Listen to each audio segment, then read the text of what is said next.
research. The Are only we thing. communicating with them, though, somehow, some way, with China? Well, yeah, we communicate a lot with them. Certainly, there's been a lot of stress and strain right now when you talk about the Wuhan situation.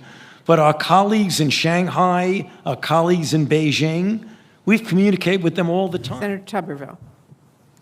Thank you very much, Madam Chair. Thank you for being here today.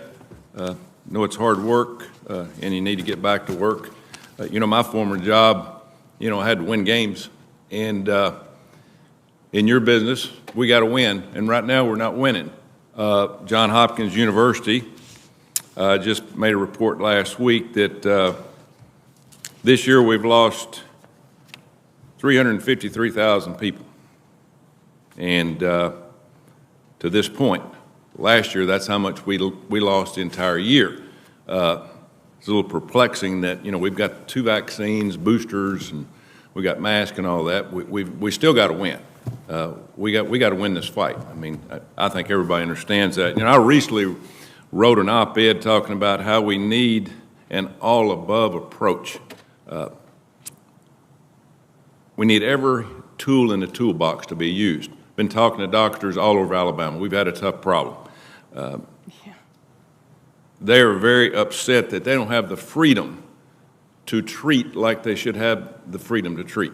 They're being told by officials in their hospital that they can't use certain drugs such as ivermectin or whatever. And they know that it works. That's what they tell me. I'm not a doctor. Monoclonal antibodies. We ran out in Alabama because for some reason we're starting to ration those in the last few months. And I think I could ask all of you what you think about monoclonal antibodies, and I think you'd all say to some degree they work. But this specific question is for Ms. O'Connell. I want to ask you this. You know, Congress gave money through the CARES Act to help with the development of production of therapeutics. Within 3 months of being in office, President Biden's administration decided not to buy, or they declined to exercise contract options on monoclonal antibodies. Now, I know you weren't there at the time. They inherited these contracts from the Trump administration. Those decisions caused a shortage, especially for us in Alabama. At the same time, the Biden administration was ramping up monoclonal production. As we're trying to get back to it, HHS turned and gave a $142 million non-compete contract to an accounting firm to market these treatments to the public.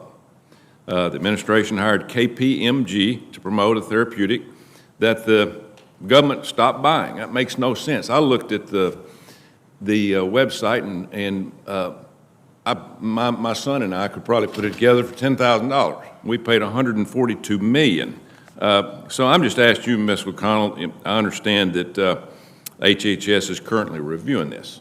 I just would hope that you would commit to reprogramming some of that money to monoclonals if there's any left. Could I get a commitment on you for that? Senator, thank you so much for the question.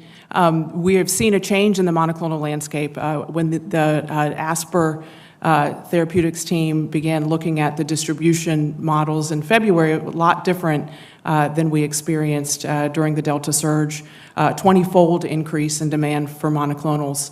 And we went to a state distribution system. And so you're absolutely right. It's time to reevaluate whether we need this distribution help to get to the harder hit communities. And that review is underway right now. I'm expecting a memo any day with the team's recommendations on whether to keep that funding going. Thank you. And, you know, we just need to get more of them. I know we're trying to do that, and we're all trying to do our best.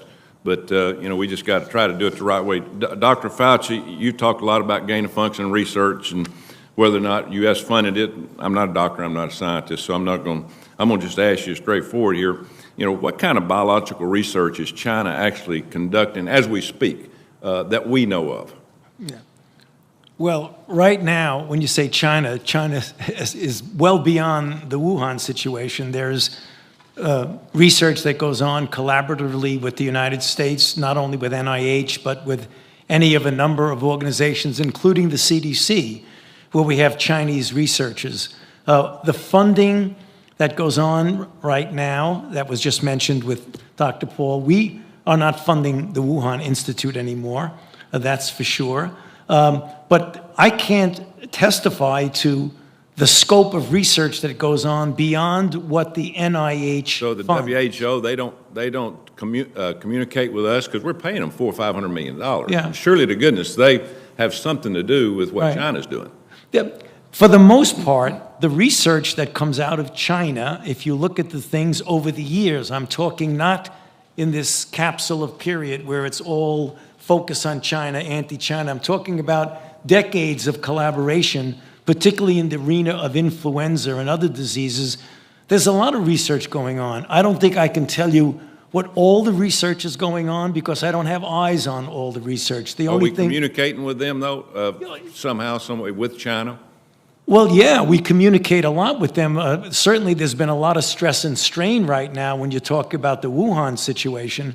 But our colleagues in Shanghai, our colleagues in Beijing, we've communicated with them all the time. Yeah. The Chinese have a very, very fine Centers for Disease Control and Prevention modeled against our own CDC.